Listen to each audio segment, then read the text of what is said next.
Yes. So we are discussing the chemical bonding chapter. In the last class, we are discussing about the ionic bonds, how ionic bonds are formed. So this is how you have to make an ionic bond for sodium chloride. If I ask you to form an ionic bond for sodium chloride, so how will you make it? Okay. So first of all, you have to write down the electronic configuration for sodium. Okay, it is 11, so it is 2, 8, 1. Chlorine, it is 17, so it is 2, 8, 7. So when sodium reacts with chlorine, sodium atom, it loses its one electron, this electron, okay, to become a positively charged sodium ion. If it loses one electron, then it becomes a positively charged sodium ion. So you have to show it like this. First of all, you have to make the sodium atom with this configuration. Then you have to make the sodium ion with this configuration. Sodium ion means when sodium have lost its one electron, then it becomes your sodium ion. So you know that in the first shell you have 2 electrons, in the second shell you have 8 electrons, and in the third shell which you have 1 electron. This electron is the electron which is given away, which is lost. So in the sodium ion you can see there are only 2 shells, 1 shell and 2 shell. There is no 3 shell for the this electron because this electron is lost. Then for chlorine atom also, write down the electronic configuration. It is 2, 8, 7. So you have to make 7 electrons in the valence shell. Now it is easy for chlorine to gain 1 electron, right? So you make it a chloride ion. This is your chloride ion. That means 2, 8, 8. Okay, now it is stable. So you can see here in the third shell you have outermost 8 electrons, and in the third shell you have 7 electrons. So we have Na plus and Cl minus, and the bonding is like this: positive sodium ion and the negative chloride ion, they attract each other and they form sodium chloride. So sodium chloride is called an ionic compound. Why ionic compound? Because there is a transfer of electrons which is happening here. Sodium is losing the electron and the chlorine is gaining an electron. So it becomes your ionic compound. Is it clear how the ionic bonding in sodium chloride is done? Yes. You want to write it down? Yeah. Okay.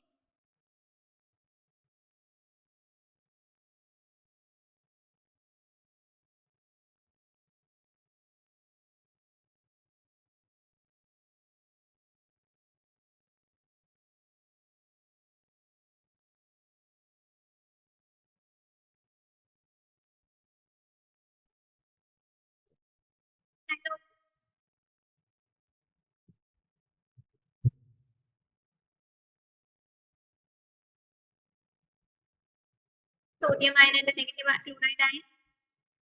We have to show like this. First of all, you have to make sodium atom, chlorine atom, and then you have to make the ions by using the last electron shell from sodium and adding the last electron in chlorine.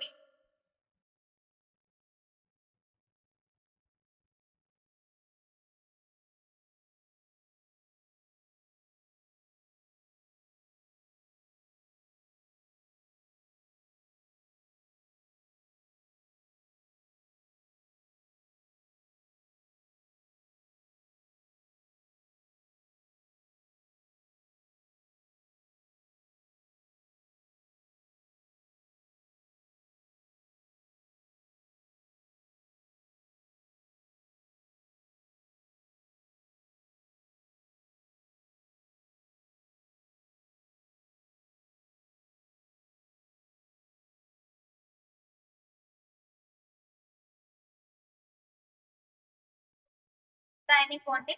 Similarly, you have to draw it for magnesium chloride, MgCl2 in your book. Okay? So you can take a screenshot of this slide. Okay, you have to draw the ionic bonding of magnesium chloride in your book. So what you have to do, you have to write down the electronic configuration for magnesium, for chlorine. So you can see that in the magnesium, you have 2 electrons in its outermost shell, and these 2 electrons, one is taken by 1 chlorine and one is taken by 1 chlorine. So its formula should be MgCl. Okay, so ionic bonding you have to make like this. In the chloride ion, 1 negative charge because it is accepting 1 electron. This chloride ion also 1 negative charge because it is accepting an electron.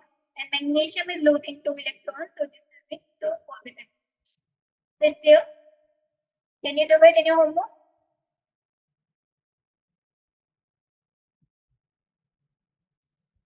It's clear. Now we'll learn about the properties of ionic compounds. So they are crystalline solids. So the best example of ionic compound is NaCl. You can just remember it by your drop salt. It is crystalline solid. It have a high melting and boiling point because you know that there are strong attractive forces, electrostatic forces of attraction, which that's why they have high melting and boiling point. You require larger amount of energy to break them. They conduct electricity when melted. That means in the molten state, they conduct electricity, and they are soluble in water. Many ionic compounds are soluble in water because they are polar, but they are not soluble in non-polar liquids. Because like dissolves like, so they are soluble in polar liquids and not soluble in non-polar liquids. So these are your properties of ionic compound. Note it down.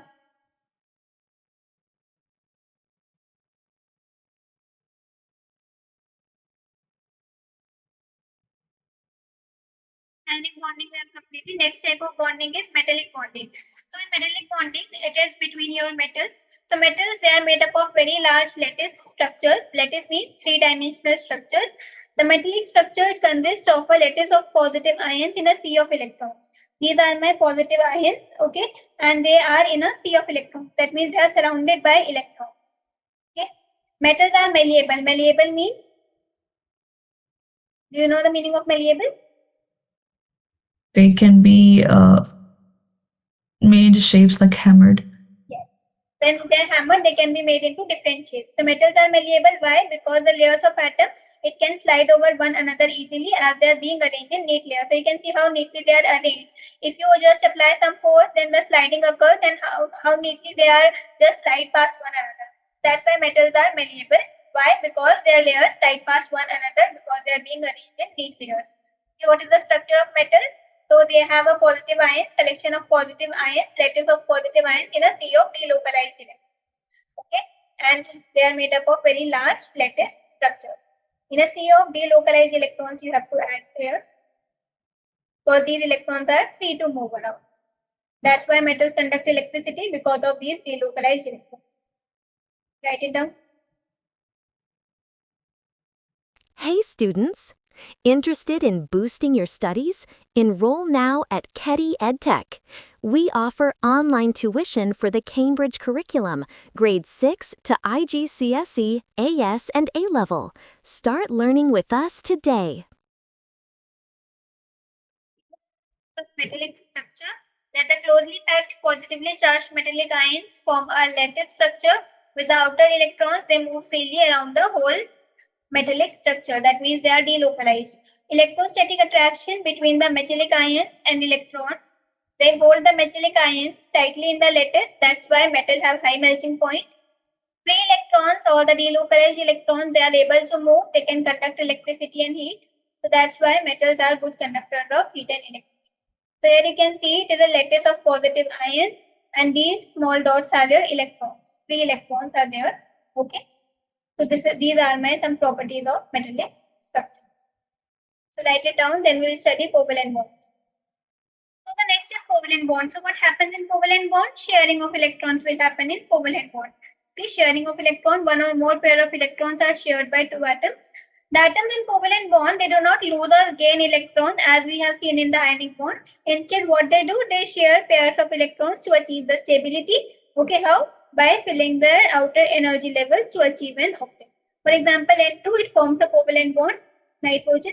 So nitrogen is 7, its configuration would be 2, 5. So if you make one nitrogen here, okay, and 5 electrons, 1, 2, 3, 4, 5. Similarly here nitrogen, 1, 2, 3, and 4 and 5. So this nitrogen will achieve stability by completing its octet by sharing the 3 electrons from this nitrogen, and this nitrogen also shares 3 electrons from this nitrogen. So it shares 3 pairs of electrons, so the bond between N2 is a covalent bond. Because they are not losing electrons, they are not gaining electrons. They are just sharing pairs of electrons to achieve stability. To achieve stability means to complete the 8 electrons in the outermost shell. Is it clear? Yes.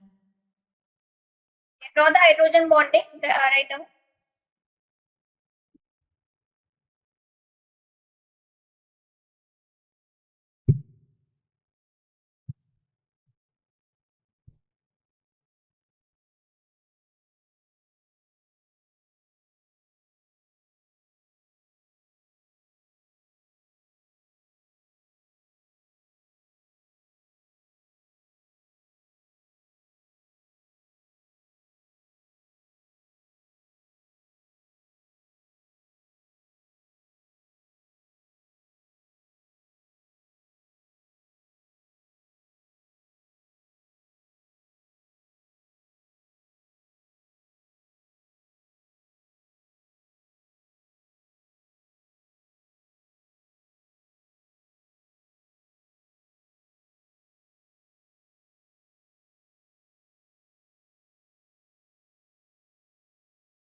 I'm done.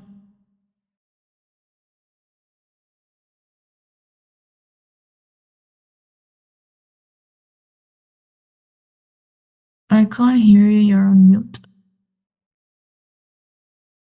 Okay, now draw the covalent bonding for the hydrogen atom.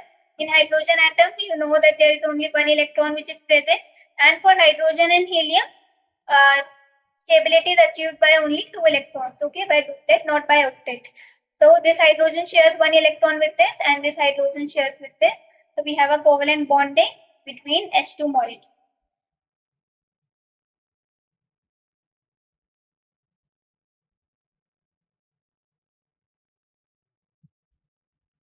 This is your homework question. You have to draw the covalent bonding in methane, CH4 and water. So to draw the covalent bonding, you have to write down the electronic configuration of carbon, hydrogen and oxygen. Then you have to complete the octet of carbon. You have to complete the octet of oxygen by sharing electrons. But for hydrogen, you just have to complete the duplet. Okay, so this is your hydrogen covalent bonding.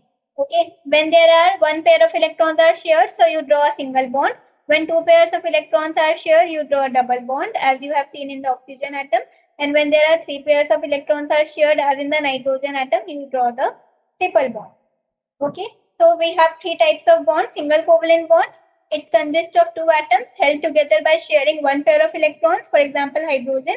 Only one pair of electrons means two electrons are shared. So it is a single covalent. In double covalent bonds, your noble gas configuration is attained by sharing two or three pairs of electrons. So which involve two shared pair of electrons is called your double covalent bond, which we have seen in oxygen.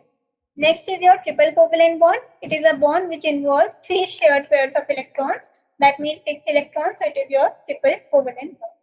Okay. So the example of single bond is hydrogen, H2. Example of double bond is O2. And example of triple bond is N2. So any question in this? Any doubt in this?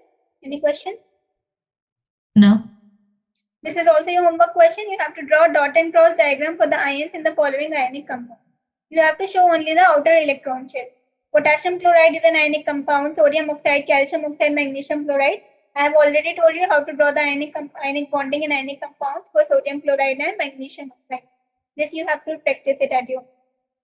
Okay.